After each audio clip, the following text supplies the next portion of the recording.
Money FM 89.3. Best of breakfast. Morning Shot. Welcome to Morning Shot. From pineapple tarts to love letters or perhaps your favorite bagua, snacks are aplenty, especially during the Chinese New Year festivities. But do you know how much calories, fat, and sugar content they contain? As the feasting gets into full swing, you might want to keep a mental note of what you're eating and how the extra portions are adding up. Before you dig into those goodies this Chinese New Year, we'll be breaking down those snack calories here with Professor William Chen, Director of Food Science and Technology Program and the Future Ready Food Safety Hub at NTU. William, welcome to the Breakfast Show. Thanks for joining us. Good morning. Thank you for having me here. Good morning. It's great to have you on. And I have to say, I'm looking forward to this chat, but I'm also nervous about what I'm about to hear. So many of us have started munching on our favorite snacks. Do share your favorite CNY snack, and do you know how many calories it packs in? Actually, I love pineapple tarts because, some of them you put in your mouth, literally melt in your mouth. And it's not just about sweetness. They also come with this flavor from the butter and also a little bit sour. So the combination of it just make it irresistible.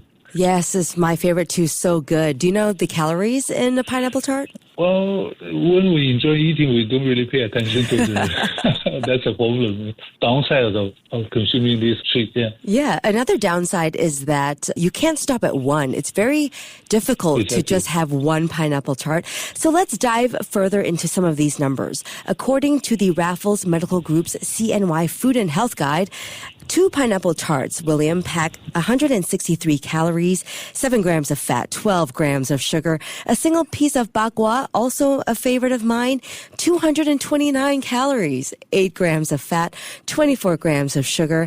And 4 love letter rolls contain about 19 grams of sugar. So do these figures kind of surprise you? How do they compare to the calorie content of, like, let's say, a regular meal? Well, if we look at the size of a pineapple tart, that's a little bit surprising. Bagua, I think we know, is very high in fats and sugar, and not forgetting the amount of sodium in the bagua.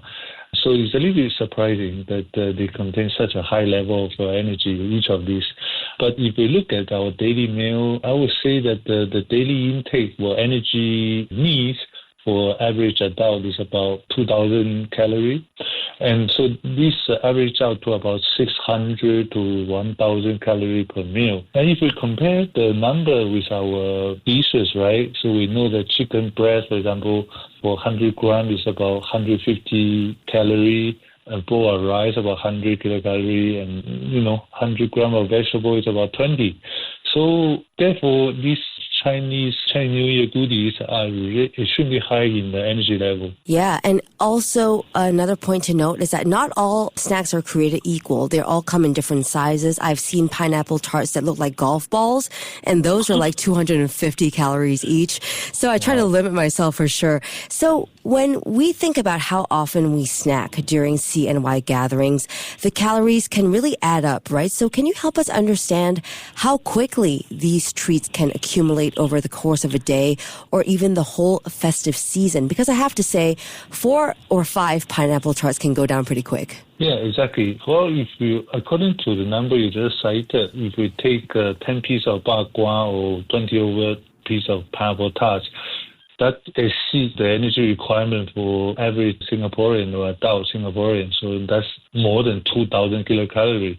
So which means we don't need to eat anything else for the day. But while there are a lot of downsides of it, first, as you really mentioned, that we can't really resist to just stop eating, right? And one piece is never enough.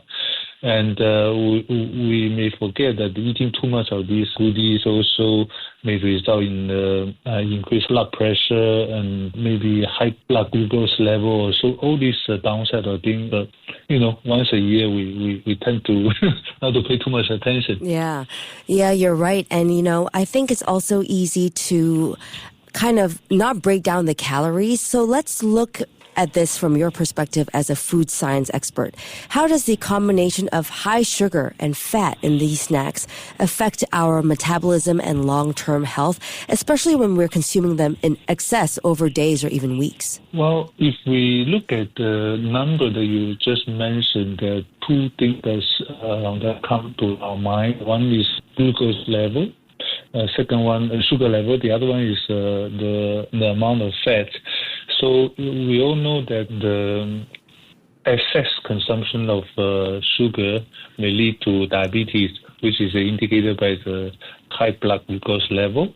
And on the other hand, you also have this, when you consume too much fat, it sort of has a high risk of this bad cholesterol. We call it low density lipoprotein, but that's a little bit technical. So ultimately, what we need from this food ingestion actually to fulfill our energy need. But during Chinese New Year, when we are not really moved around a lot, we don't exercise much. So all this energy is just stuck in our body. Then there's, it's not put into the right utilization. That's a downside of the thing. Yeah. So help us out here. For those who want to enjoy the season without overindulging, how can we fit these snacks into our diet in a healthier way? Like, what should we keep in mind without kind of, ruining the holiday spirit? Yeah, well, perhaps you can choose a smaller packing of these goodies. So if you really have this big container of these goodies, maybe spread out on the smaller plate. So that is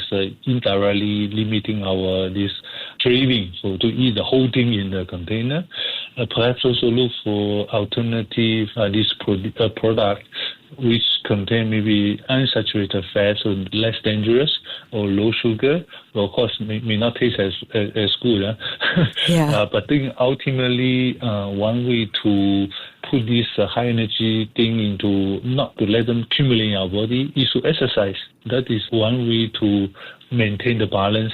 And I would say that as for anything else, moderation is a key to maintain the good balance diet, and even during Chinese New Year. Yeah, so moderation is key, like you said, but are there any red flags that we should watch out for that might indicate that we're going overboard? Are there any signs that our body would, exhibit to tell us, I think you need to bring this down a notch? Well, sometimes even when we enjoy these goodies, we may feel full, but it's so nice, we are with friends, we have family members, so we continue to eat these things. So this is not, this is a sign of that we are overeating. And another thing is that we may feel lethargic because when we eat too much, the blood will go to the gut to help the digestion, all these kind of things. So that's to the brain, so we feel tired.